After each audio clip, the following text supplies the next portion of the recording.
My pleasure to introduce Ethan Pugh. Thanks so much. Thank you all for being here. I know that you have maybe 5 concurrent sessions or something, 4 or 5 of them, so really appreciate you being here today and for choosing this session. I hope you find it interesting and valuable. As I said right off the top, I have a lot of information. I tend to bring a lot of information with me. And it's generally based on frequently asked questions, the kinds of things that people ask us all the time. And so I presume to know what you might want to know. So related to that, stop me at any time and ask questions. This session is for you because you're here, I'm here. I want to share with you things that are interesting and valuable and helpful.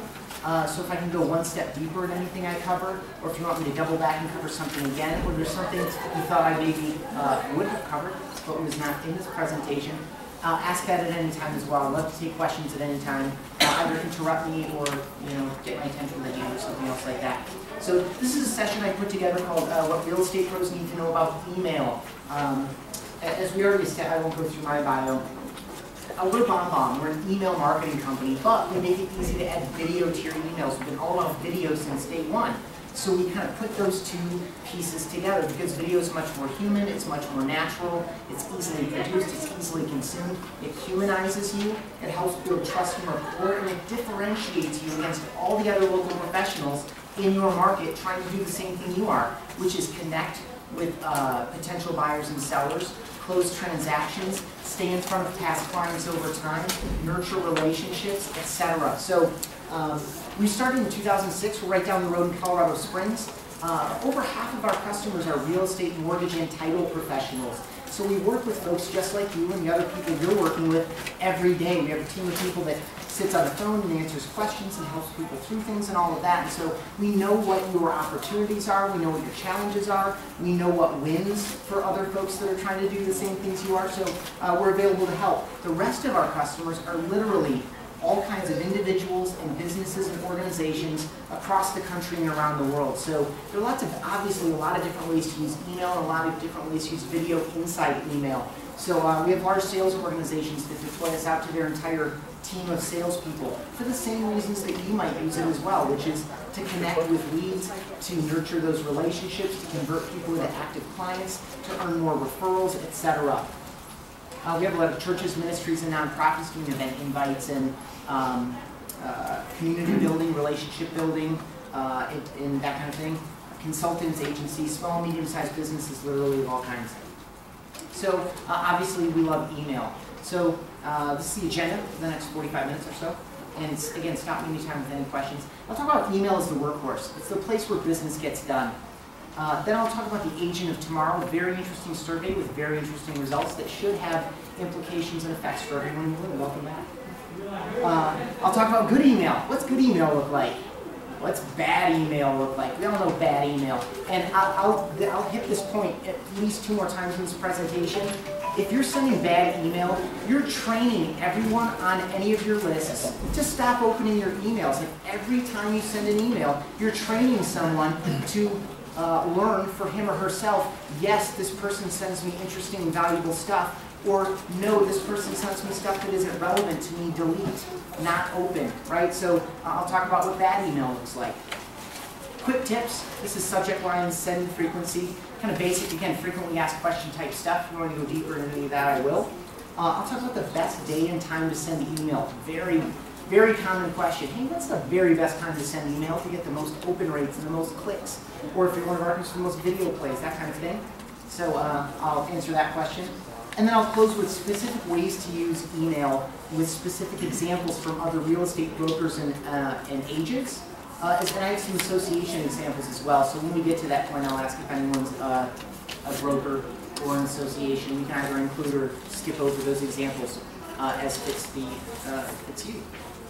So, the workhorse. Email is a workhorse, right? It's where business gets done. Is it a mature marketing channel? Absolutely. It's more than a decade old. And so we all have this relationship with it, kind of a love-hate situation, or maybe a hate-hate. Oh, my inbox is always full. I get so much email. Email is old. People don't use email anymore. People only text message. People only use Facebook, right? All these. By the way, none of what I just said is true. These are the kinds of things we tell ourselves and hear from other people. The fact of the matter is, It's the top digital channel for ROI. The Direct Marketing Association does a survey every year. They look at digital and analog channels and they say, okay, what's most cost effective? And email marketing has been the #1 return on investment for a decade straight. It returned in 2011, it returned more than $40 in revenue on average for every $1 invested in the channel. Compare that to search marketing's $22, or display advertising, that's a nice way of saying banner ads that no one clicks on, right? Banner ads, like $18, and then mobile marketing like $10.50. So mobile's definitely coming up in ROI, but email's been the consistent return on investment leader in digital direct marketing channels. It's the top daily digital activity across demographics. So Time Magazine and Interscope Research did this project last year. It was called something like the Digital Day in the Life or something. So we looked at digital natives and digital non-natives. Right? Digital natives are younger folks, people in their early 20s and late teens to early 20s. I don't know what that range is, but millennials, Gen Y, etc. Right? Digital natives, people that grew up in this digital situation that we're in that's so new for many of the rest of us. I'm older than I look. And they compare that to digital non-natives, the rest of us, right? People that a lot of this stuff is newer to us.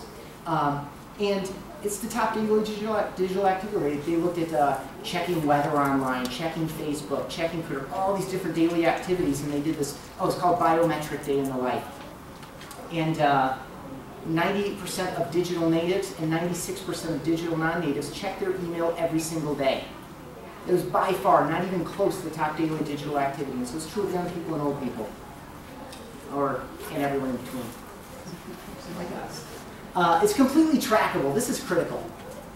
When you send email to a commercial email service provider, you can know who opened the email and who didn't.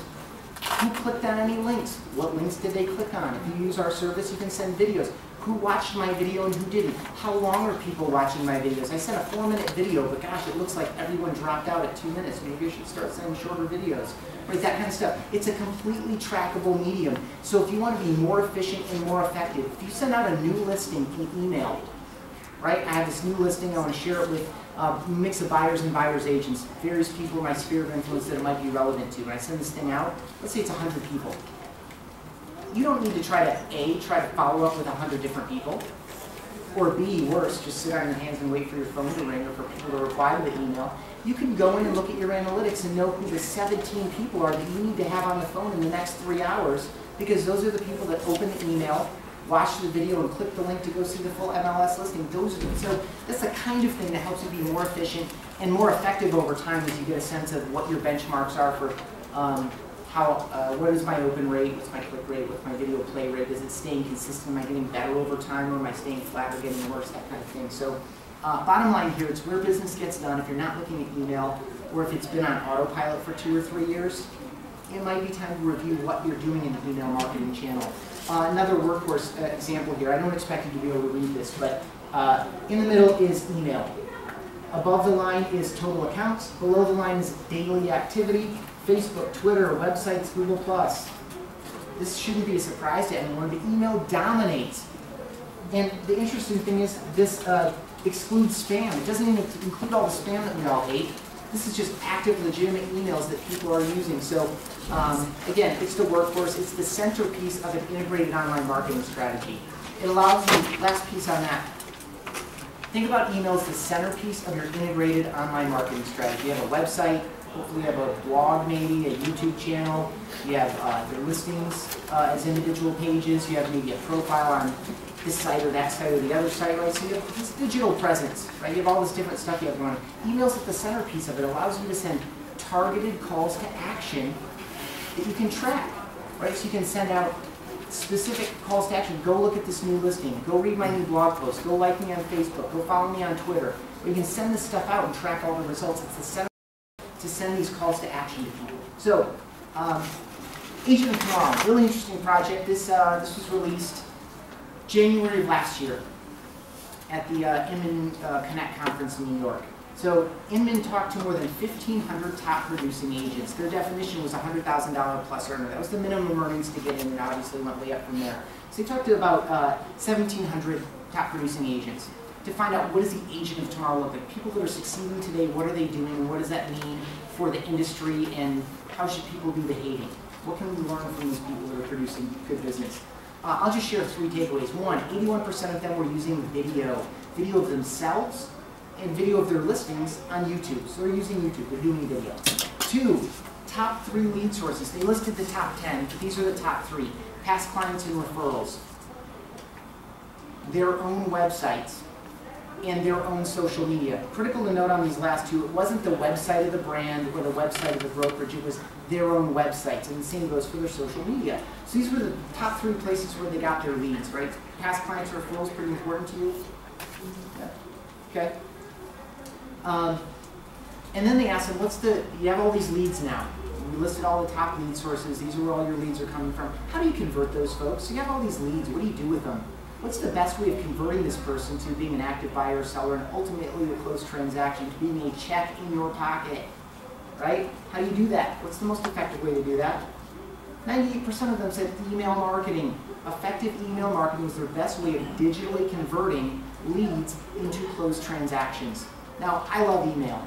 I love video too. I love email, and it's great. I don't worry about its maturity. There's so much opportunity there. But even this response was very surprising to me. This was about the same time that we started really getting into real estate. Again, we have all kinds of customers all over the place. But this was when we knew that there's a lot of opportunity here for us to help train, provide good service to real estate professionals to help you do your job more effectively. So, what does this mean? Okay, so I'll go point by point on those 3 things. Video, as far as video goes, like all the rest of your online marketing, your website, your blog posts, obviously your YouTube channel, any place you're doing online marketing, you can add video. Well, the same is true of your email. So 81% of them are using video on YouTube. We can use video inside your email. And the key thing is it helps you differentiate yourself, to start building that trust and rapport early in the relationship, and to sustain it over time, to be there in person when you can't be there in person. You have tons of past clients and other agents that you rely on for referrals and things. Right, so how do you stay connected to these people? You only have so much time in the day. You can only make so many lunch appointments and coffee appointments and breakfast appointments and evening social hours and things. Like, you can only do so much. How can you be there in person with all these people? Video helps you do that. So you can put video in your email and send it out and track all the results.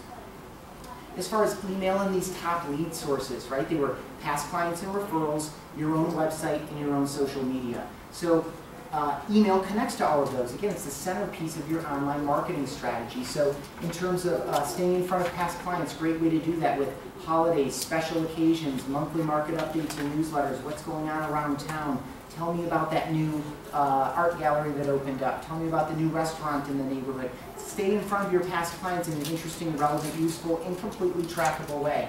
As far as leads and referrals, you follow up with those folks inside email. Obviously, you're probably doing that now, right? You get a new lead in through your website. You're probably picking up the phone and giving them a call and sending them a traditional email, or maybe even an email drip campaign. You could also send them a video email to start building that trust right out of the gate. And then it allows you to drive. There's an interesting reciprocal relationship. Last lead source was social media. Interesting reciprocal relationship between social media and email. You can use email to build up social media, right, by sending out calls to action. Go like my Facebook page, follow me on Twitter, come check out this Pinterest board that I made about this neighborhood that we all love so much, that we all live in. So you can do that. You can also use social media to build your permission-based email marketing list by sharing out forms that allow people to sign up for your monthly email about Longmont. Hey, I know everything about Longmont. I grew up here. I've been selling real estate here for 18 years. I'm the Longmont guy. Sign up for my Longmont newsletter, right? And so it's not just real estate, but it's mixed in there, right? The whole idea there is that you become the authority on the local community and comings and goings and things that are happening or whatever. So you can use social media to build up your email marketing as well. And then finally, as far as conversion, right? They asked them what conversion is. It's a great conversion tool. It's a great way to have it working in the background on your behalf. And again, track all the results. You know who good leads are and bad leads are. So that was for agents. Any brokers in the room? Or team leaders or people, okay? So brokers, this is the agent of tomorrow. 92% of top producing agents are in the office less than 15 hours a month. That's less than a half hour a day. 17% are never in the office at all. How do you want to be communicated with? Most of them want to be communicated with digitally. Why do they leave your brokerage? How do you keep them retained? How do you engage them? How do you keep them involved in what's going on when they're not in the office? They're not in the huddle. How do you train people up, coach people up, congratulate them, motivate them, inspire them if you never see them? You try to retain them by providing technology training. That's the #1 reason to leave. By providing a sense of culture. That's the #1 reason for 20-year veterans and the #2 reason overall. And then an unclear vision for the future. They're not sure what this brand is about, what this brokerage is about. I mean, a top producing agent, you know, one that isn't attached to you is functionally an agent for hire, really. Can I get a better commission split over there? Oh, well, I have no obligation to be here then. I'm going to go do that, right? So it's all about staying in front of these people in a personal and powerful way. And email and video email can help you do that. So that's the Agent Tomorrow. Again, Agent Tomorrow and the Workhorse information, my only goal there is to make you think about, what am I doing with the email marketing channel right now? Has it been on autopilot for 2 years and I'm just sending all the same stuff I've already been doing? Did I hire it out and I don't even know what it looks like? Is someone else sending that stuff for me? Do I have any sense if anyone's opening this stuff? Do I have any sense of what people are clicking on? Is it doing anything for me at all? If you take nothing else from this, I really hope that you take a look at the email marketing channel and say, what am I doing there? And just having a sense of what I'm doing there and how can I make it better. So the rest of this is a little bit about how to make it better. What is good email? This is the basic definition of good email. It's timely, it's relevant, and it's anticipated. Okay? What does that mean? Well, it really means, like any marketing, it's sending it at the right time with the right message to the right person. Now that's really difficult to do, I know, but that's ideal email marketing. It's the best it can be. And it's the best any marketing can be, the right message to the right person at the right time. And your analytics will tell you the story, because you get all that reporting. Did I send a good email to the right people? Well, if you had a high open rate and people clicked on the thing you asked them to click on, yeah, good job. You know, 45 or 50 or 60% of the people opened it, and another 40% of those people clicked on the link. Good job, well done. It's really nice. But do you know? Do you have any idea? You need to keep an eye on that stuff, because your data will tell you what's happening. It's very easy to read. Whether you use BombBomb or you use any other service provider. A lot of the brands provide some kind of a tool. All of them should be providing at least very basic analytics that are easy to look at. Right? I'm not talking about diving in and combing through and working through spreadsheets and all this nonsense. I'm talking about an easy to read display on the screen that says 35% of the people that I sent this to opened it up. Of those people, 25% clicked on this link, 45% clicked on that link, and that kind of stuff. So you know what's working and what isn't. It's permission-based. Now, here's the interesting thing about email in general. We're all recipients of email, so we all have our own judgments about it. So it's important to kind of step back and think about it from the other side. And it's easier to do that with email than it is with a lot of other channels, because you're a consumer of email just as you might be a producer and sender of it. So permission-based, you really like when you get emails from people that you expect to hear from. This is the anticipated part, that you have permission to send email to these people. I'll get into that. I was about to go somewhere, but I'll get into that in bad email. I won't go to bad email yet. This is all good, right? Helping, training, educating, providing value, right? Giving people things that are going to help them. That's what should be there. How do I help people? And this is a key point. Who is more important than how many? It's easy to get hung up on how many Facebook fans do I have? How many Twitter followers do I have? How many people are on my email list? Like, our pricing for our services based on how many contacts you bring in, right? Like, how many people are in your database. And so people get really, their egos are tied up in it a little bit. Well, I got 2,800 people on my email list. Well, let's get realistic. How many of those 2,800 people have any reasonable expectation of hearing from you? Right? Like, just because you collected an email address at a networking event 5 years ago doesn't mean you should be sending a new listing to him or her. Right? So it's not about how many, it's about who. Who am I sending this email to? And I'll say this point again. This is another thing I really hope you take away. Every email you send is training the person who receives it whether or not to open your next email. Right? So you might feel like there's a short-term win here, but you're burning out the channel long-term if you consistently send email that's not relevant and not anticipated to people that have no expectation of hearing from you. I would much rather have a 50% open rate on a tiny list than a 5% open rate on a huge list. Same number of people opened it, but I didn't waste all these other people's time in the process. So really, targeted sending to the right people is far more valuable for you and for all of your recipients and all the people you chose not to waste their time than mass blasting a lot of people. If I picked up the phone. So as you're developing your email list, as you're going back through your email marketing strategy, you're kind of energized by this little session, and you say, I'm going to look at it. I'm going to spend 2 hours looking at my email situation here. As you're looking at your list and deciding, should this person be on my list or not? Here's an exercise I made up. If I picked up the phone and called you and said, hey, this is Ethan Butte, the Chief Marketing Officer of BombBomb, the company you use for video email marketing. Something in that should trigger something. So my name is Jeff Wilkins with RE/MAX here in Longmont. I helped you buy a home 3 years ago, or 8 years ago, or 12 years ago. Something in that line, my name, my title, the company I work for, or how we know each other, something in that series should trigger, oh yeah, hey, how you doing, Ethan? Right? So as you look at your list and you imagine who these people are, think of yourself in that situation. If you picked up the phone and called them and said those things, would they, who? Right? Or is it, oh hey, how you doing, Jeff? How you doing, Tony? How you doing, Jenny? Right? So if it would ring a bell, that's a good person to be on your email list. I like that person a lot for you in the email situation. Otherwise, it might be a selfish play for you to be sending email to these people. Think about all the emails you get that you hate. You're like, why did I get this email? You do not want to be that person. It does bad for you. It does bad for them. It does bad for the brand name. If you have a brand name in the from line or the from email address, it's bad. So anyway, be respectful. Good email. Last tip on good email, the one thing, is something I call the one thing. Be clear on the purpose of the email you send. Every email that you send out, you should have a clear purpose for it. Why am I sending this? It's the one thing. Turn that purpose into a clear call to action. What's the opportunity? Do you want them to click something? Do you want them to buy something? Do you want them to look at something? Do you just want them to know something? Like, what is that call to action? Right? The purpose that you're sending it should have a call to action, something that they can do, or something you would like them to do, or an opportunity that they have, that you're giving them. It's the call to action. Very basic marketing concept.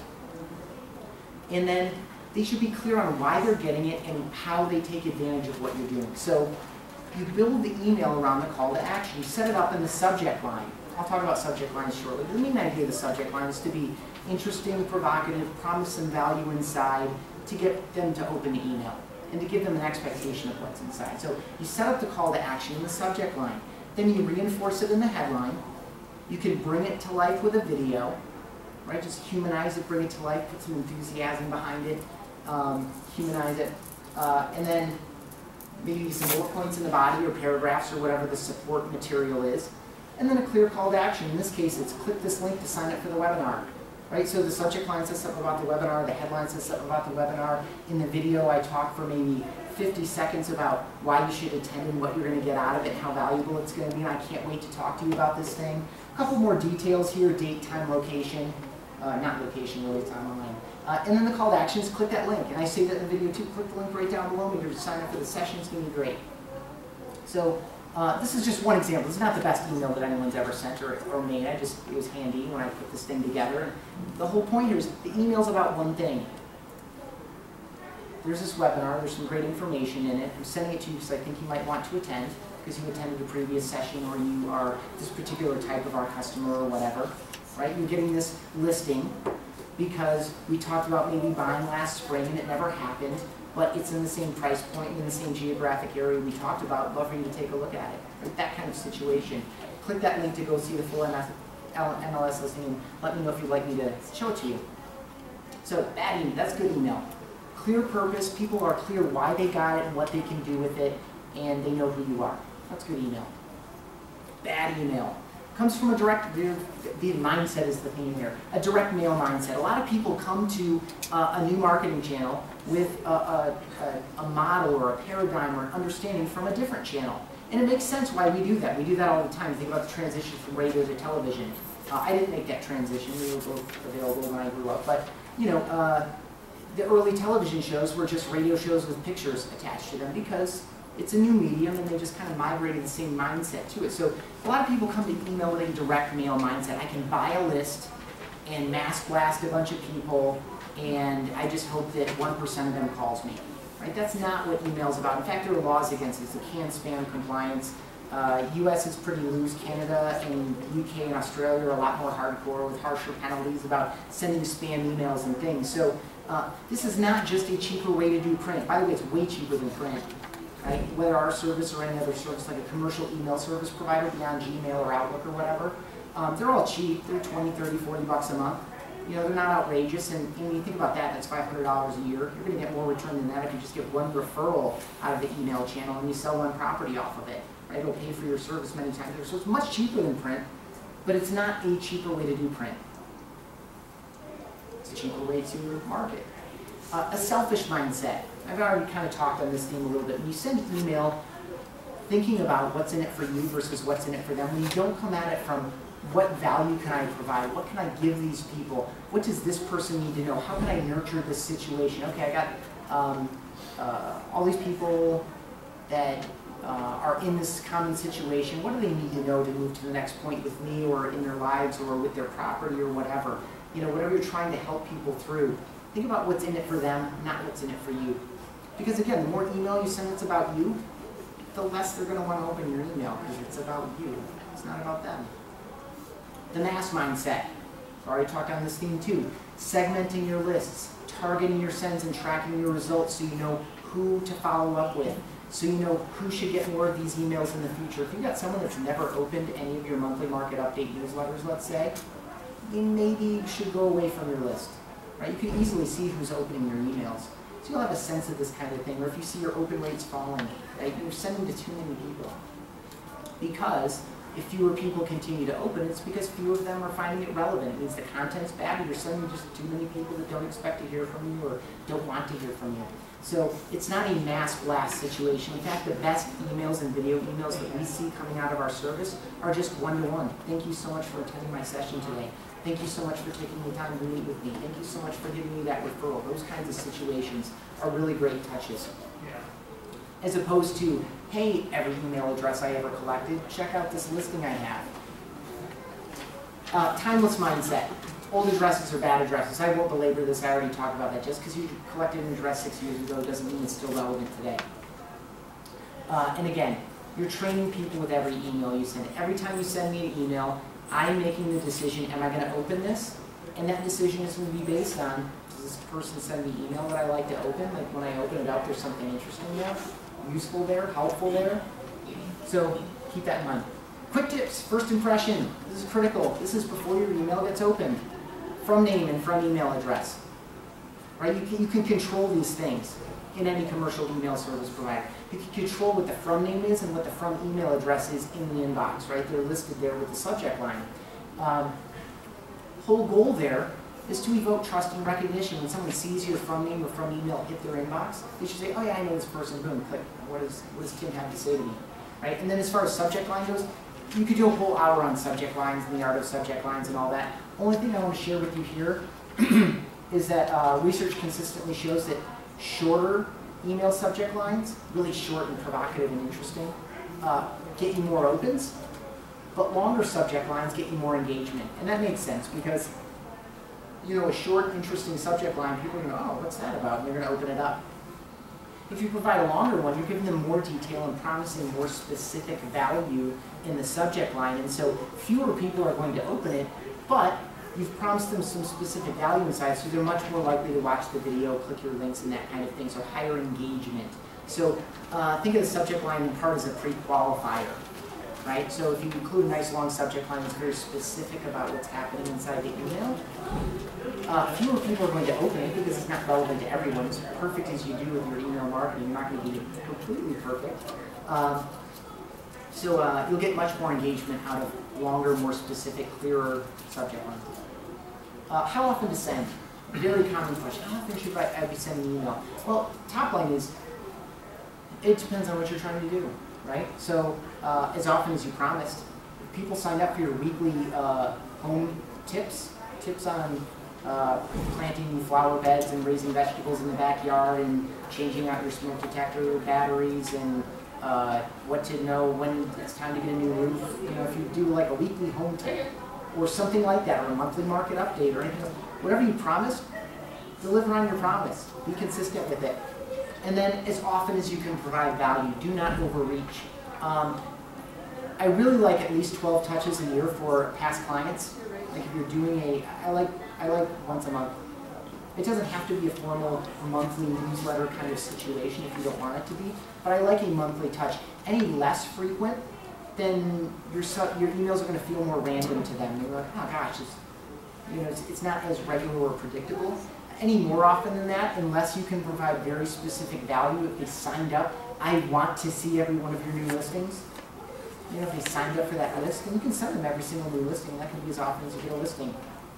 But I like monthly in general, and as often as you promised. You're training people with every send. Word count. Important to keep in mind, especially as email gets mobile. That'll be my last quick tips point. Shorter is generally better, right? So if you have longer stuff, if this is about going to look at a new listing, or it's about going to read a blog post or something like that, just link out to the longer content. Email is just a trigger. It's a call to action, a trackable call to action. So it's just to, again, think of it as at the center of all of your online marketing, and the goal of sending that email out is either to get them to reply to the email, pick up the phone and call you, or do something in the email. Click a link to go read a blog post. Click a link to RSVP for something. Click a link to learn more about a particular topic. Click a link to do anything you want them to do. Go look at a new Pinterest board you made about your neighborhood. So fewer words is better in general. And you can use video to reduce the words even more, right? Because you can say a lot more in 30 seconds than you can type out in an email. And so you can bring the message to life and reduce the amount of text in there with video. And email centerpiece of online marketing, just describe that. Mobile. Everyone says mobile. I don't mean to intimidate or get you all fired up about mobile, because everyone talks about it like they talk about video, and everyone's like, I need to be mobile, video, I don't understand this stuff, there's so much stuff to do here. Right? So main point here is that more emails are being opened on mobile devices now on average than are being opened on desktop applications like Outlook and webmail applications like Gmail and Yahoo. So more email opens on average are happening on mobile devices. And the only thing I encourage you to keep in mind about this is that shorter is better.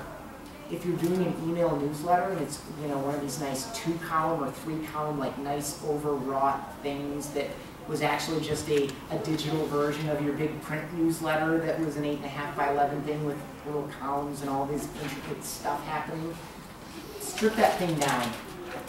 Because it's all about my phone, right? I want to be able to look at it on my phone and see what's going on there. And part of that will be, I'll evaluate whether or not I like this email, and I'll go back and look at it on my computer if it seems like it has a bunch of good stuff in it, on a bigger screen maybe. But it's really about mobile, so keep it short, consider going single column, and look at other people's emails, right? You get emails from a lot of people you like and respect, whether it's like Restoration Hardware or Banana Republic or whoever else, I don't know, like bigger brands that have tons of money and lots of people, yes. All right, so with the single column emails, if we're using photos, what size do you recommend putting the pictures in? Standard email design size is 600 pixels wide. That's standard. Now that might grow at some point as the resolution of these screens gets better and better, but as far as any, like our software, Constant Contact, MailChimp, iContact, all the email providers, a lot of us use this service called Litmus. Their whole job is to make sure that email looks really good no matter where it's opened. So we subscribe to Litmus, and we use Litmus to test out all the templates that we make to put in our library so you can use them. The custom templates that we make unique to you and your brand, we test them through Litmus to make sure that if you open it in Outlook 2007, it'll look good. If you open it on an Android version 2.0, it'll look good. If you open it on an iPhone 3GS, I don't know what model that was, an old iPhone, it'll look good. And so it's up to 600 pixels is the point. I just used all that extra detail to make you believe me. so it's 600 pixels is standard, is the point. So yeah, good question. Thank you. Best day and time to send. You ever wondered that? Man, Wednesday at 2 o'clock. That sounds like a good time. Is that the best time? Thursday at 11 a.m. Is that? Well, I deal with people all over about time zones. You're probably mostly dealing with folks here on the Front Range. So, anyway, sorry. There isn't one.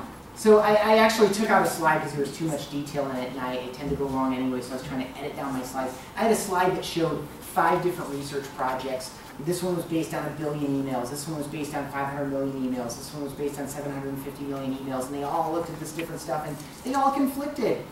Sundays, best day to send email. Weekdays, especially around noontime, Eastern. Right? They all conflict with each other, and they're all from legitimate companies that I like and respect and do good work. And so you round up 1 billion emails, and you look at when they were sent out, and the open rates, and the click rates, and all that stuff in them, and they all conflict with each other. So can you go out and find yourself a blog post that says, send Thursday at 1:30 in the afternoon? Yes, you can. Can you believe that? Sure, if you want to. The real fact of the matter is, though, that every list, every database, every person is different. You have a unique set of people. It's your sphere of influence. It's your set of people. And within that group, there are subgroups. And they're going to be different than yours is going to be different from hers. Probably. Maybe not. Depends where you know. Could all be mixed. Could all be from Boulder or whatever. But or any other town in the area. So they might have similarities. But the whole point is to get to know your people. Your email list is a unique set of people. Hopefully it's growing and moving and changing. But that you're in touch with these people. And how do you get in touch with these people? Your analytics. They tell you exactly what's working. You know what your open rates are, what your click rates are, what your video play rates are.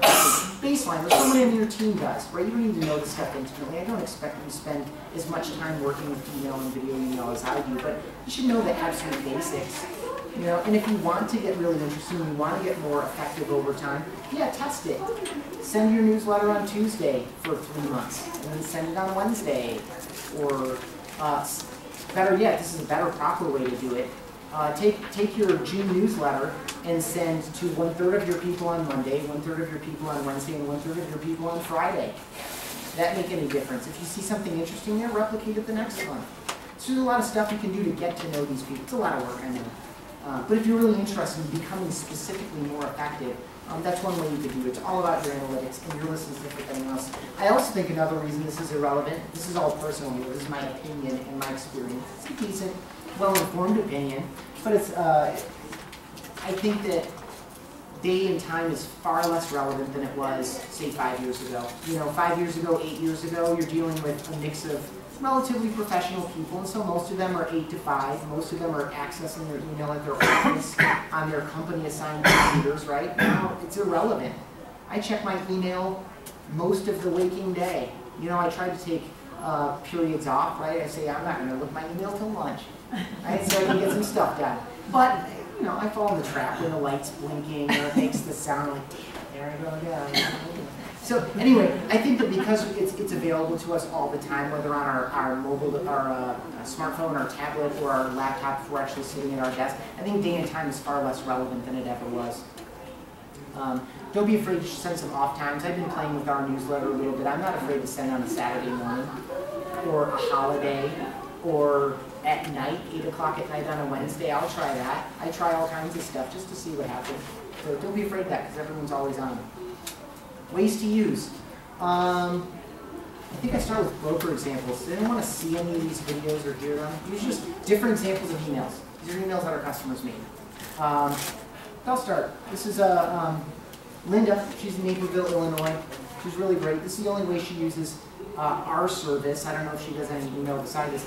She uses this to replace the handwritten notes. She used to send handwritten notes to agents at competitive offices that she likes and potentially wants to recruit. So she used to just send a handwritten note when they would get a deal done. Now she sends a personal, simple video. I don't know how this audio is. I blasted you last time. I apologize. Let's see how this goes. Hey Jill, it's Linda. Congratulations on putting that deal together with Karen on the road.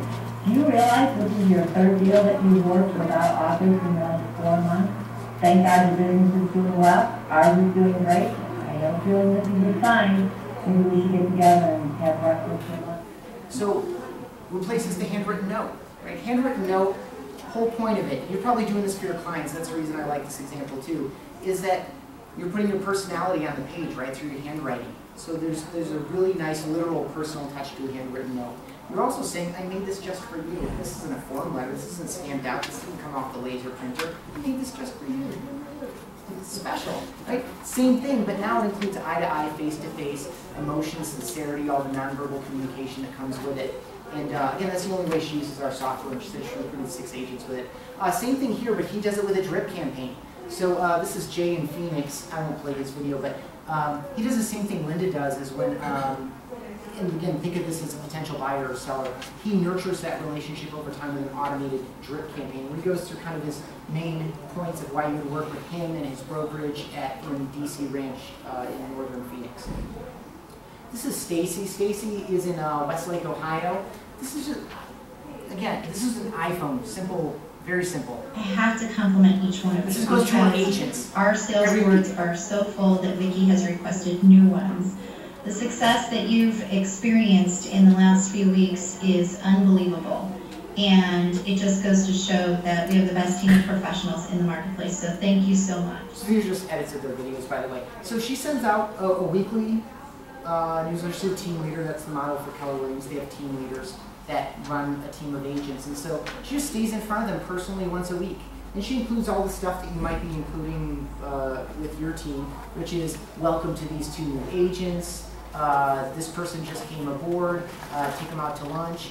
Good job. Vicki had to order new sales boards because you're all awesome. And we're selling so much stuff that the sales boards are full. That kind of stuff. It's just a simple personal touch. And she can track these links and see who's opening it. She provides training in here, like training or education. She can see who watched it or who clicked to download the PDF or PowerPoint presentation and all of that as well.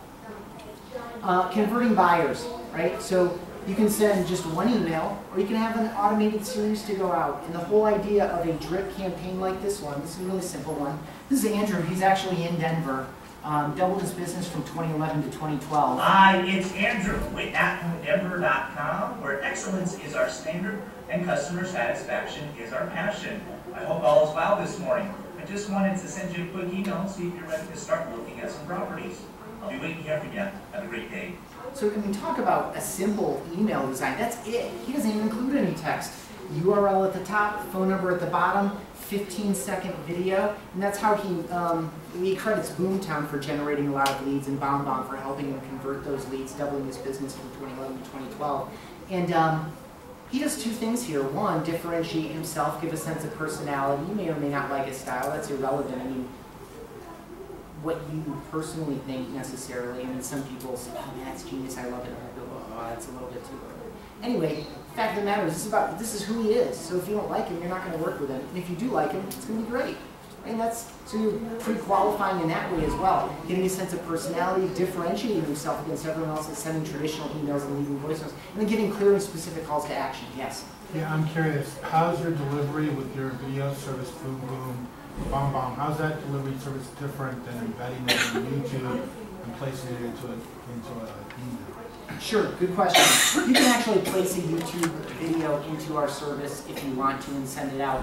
Key thing we do when you put I don't want to sell our service too much, but you asked a question, so I'll answer it directly. No, I want to understand. Sure, yeah. So when you put a video into our system, we automatically encode it into more than a dozen different versions of that same video. And then when you send it out inside an email, we automatically detect both the device and the quality of the internet connection at the time of open, and then serve up the most appropriate video in a streaming dynamic. So if you send me a video email and I open it on my Android here where I only have a 2G connection, which is nutty, I'll get a low quality version, small screen, weak internet connection, and I'll get a small version of your video. If I go back to my office later today, where I have a nice hard line plugged into the back of my nice laptop, I'll get your best quality version. 720 HD is what we'll deliver. In addition, we have technology. We look for HTML5 support in an email client. So right now that's iPhones, iPads, Apple Mail, Hotmail, and a handful of other places. And the video will play inside the email, inside the inbox, right? Versus going out to YouTube or going out somewhere else. So we're on the edge of that technology as well. As more email clients adapt to that, we will support that. So your email plays your video plays inside the email. In addition, YouTube is a little bit Wild West. So when you get done watching the video, it automatically populates 6 more videos you can watch in that box, and they're always jump running down the side. You have no control over any of it, right? It's all based on whatever they think that viewer is going to want to watch next. So it's just clean, professional. Your video always stays in the context of your email. So this is Jeff in Fort Collins. Jeff Rubenstein, super great guy. He's been using our service for several years. And he tends to do this on Friday afternoons. We have a nice working relationship with him. All these people gave me permission to share their examples, but this is just a touch that he did after. Hi, Jim and Jennifer. Jeff Bernstein here. I want to send you a quick email on Friday. Wish you a happy Friday. I hope you have a great weekend. And I want to thank you for inviting me into your home to discuss the possible listing and sale of your townhome in Old Town North. I really enjoyed meeting you both. I wanted to follow up with you and let you know about our belief system. So, you can't see the rest of it here because I put this together on the video, but he includes a link to his office's values and how they do business and that kind of thing. So he knows who's clicking that link. It's a personal thank you. It's eye-to-eye, face-to-face, a nice touch after a listing presentation, and it helps close it down. Another thing that helps close it down is when you bring a video into your listing presentations to show them what you've done for other properties to help sell them, especially if you can attach a story. I sold this thing in 14 days at $2,000 above asking price with multiple offers. That helps at listing presentations as well. Announcing your listings, right? So a few things you can do here. You make an email. By the way, you can do these same things without video. You make an email to announce the new listing and send that out. Then you copy that. You just click copy. I hope that's a function in your email too. You can copy the email, modify it slightly, and you turn it into an open house invitation. Then you copy that one and you modify it slightly. Now you have an email that you can send to everyone that you meet at the open house. Hey, can I send you an email about the property? Or better yet, can I send you a video email about the property? 9 out of 10 will say yes. You can have that available to send immediately as well. And you can copy that and do other things like price changes, status changes. Hey, this thing's under contract, but we're still showing. If you want to get in, come take a look. Kind of thing. So lots of ways to market your listings. I also like putting yourself in front of your listings if you are going to do video, just because it gets you back in front of your sphere of influence, right? I have listings. Not everyone has listings right now. They're hard to come by, at least on the front range of fortunate, right? Is that true? Yeah, it feels like it's true from what I see and read. So anyway, I like putting yourself in front of them. We can watch any of those videos if anyone wants to. Staying in front of past clients over time. David here made a drip campaign. This is just individual emails that he determined when they would go out. Day 2, month 1, month 5, month 2, month 5, month 6, month 9, and it goes out to 6 in 1 year. Built it, tied them all together in a drip campaign, so when he closes with a buyer, he also has a drip for his sellers. He just starts them in that campaign, and so they get a touch on day 2. Hey, thanks again for letting me part of that transaction. Month 1, month 2, month 5. I think this is the month 5 video. Really interesting what he's doing here. Hey, just wanted to let you guys know I was thinking about you. I was actually in your neck of the woods the other day showing properties, and just wondering how you guys were doing. So I know you've been in the house about 4 or 5 months now, something like that. Anyway, just thinking about you guys. Want to see how you guys were doing. Hopefully everything is well. And if there's anything you need, just give me a call or shoot me an email. I appreciate it, guys. If you guys know anybody that's thinking about buying or selling, you definitely know who to have them call. I appreciate it, guys. Take care now. So, again, you don't have to do this in video, but it's a great way to stay in front of past clients. So, kind of a very common complaint of the consumer. Oh, man, bought that house with that guy, never heard from him again. That kind of thing. So, you can automate. This is all automated, by the way. It just makes it, builds it once, can go out all over time. This is one of my very favorite emails. This is a thank you, which turns into a polite request. This is Steve in Albuquerque. And what he's doing is sent this to all of his past clients. Hey, thank you. Thank you all so much. Together, you've given Marcy and me, he works with his wife, see she's in the email contact. You've given Marcy and me 15 referrals since the beginning of the year. It means so much that you would think of us when that conversation comes up at family dinner or at the office. And if you know anyone that's interested in buying or selling, clear call to action, right? So a polite thank you combined with a polite request. This alone brought in 15 more referrals, and that pays for all the rest of it. If you only send 1 email a year, that's a good email to send. I like that one. Special occasions, right? You can save money on print and postage and stand out, be unique. Happy Thanksgiving brought his family out, shouted on the creek in San Diego. That's Andrew again with his office. They have a bunch of them. They do congratulations, you're on the MLS with a link to the MLS listing so they can see their properties. It feels more official. Congratulations, you're under contract. Congratulations on your closing. Happy birthday, happy anniversary, all the holidays. And they make it once, and as soon as someone enters that situation, they just have it available to send. They just send it over and over and over again to different people. So when it comes to you, when your house is on the, makes it onto the MLS, you just drop that link in, and it's just for you, right? It doesn't matter that I sent the same thing to her a month ago, because it's still relevant to her and feels specific to her.